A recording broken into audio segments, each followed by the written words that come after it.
مسلمان تمام آسمانی کتابوں اور شریعتوں پر ایمان رکھتے ہیں، مگر روزمرہ کی زندگی صرف اپنی شریعت کے مطابق گزارنے کے پابند ہیں۔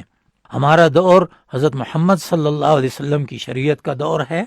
سنن دارمی اور مصنف ابن ابی شیبہ وغیرہ میں حضرت عمر رضی اللہ تعالیٰ عنہ کے حوالے سے ایک واقعہ منقول ہے کہ نبی کریم صلی اللہ علیہ وسلم نے آپ کو تورات کا ایک نسخہ تھامے دیکھا تو آپ سے مکالمہ فرمایا، جس کا خلاصہ یہ تھا کہ اگر اس وقت موسیٰ علیہ السلام ظاہر ہو جائیں اور تم لوگ میری اتباع چھوڑ کر ان کی اتباع کرو تو راستے سے بھٹک جاؤ گے، اور اگر وہ خود زندہ ہوتے اور میری نبوت کا زمانہ پا لیتے تو یقیناً میری ہی پیروی کرتے۔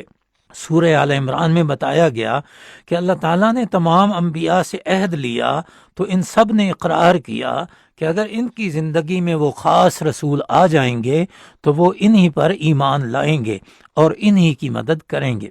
شرائع سابقہ کے نام سے اصول فقہ میں ایک ماخذ اجتہاد بھی شامل ہے، جس کی روح سے سابقہ شریعتوں کے احکام اگر صحیح ثابت شدہ مل جائیں اور شریعت اسلام نے انہیں منسوخ کر کے نیا حکم نافذ نہ کیا ہو تو انہیں اختیار کیا جا سکتا ہے۔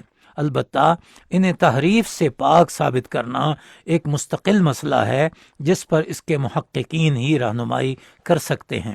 متقین کی یہ علامت ایک طرح سے اسلام کا قانون بین الاقوام ہے، جو مسلمانوں کو دیگر مذاہب کے پیروکاروں کے ساتھ پرامن بقائے باہمی کے بارے میں رہنمائی فراہم کرتا ہے۔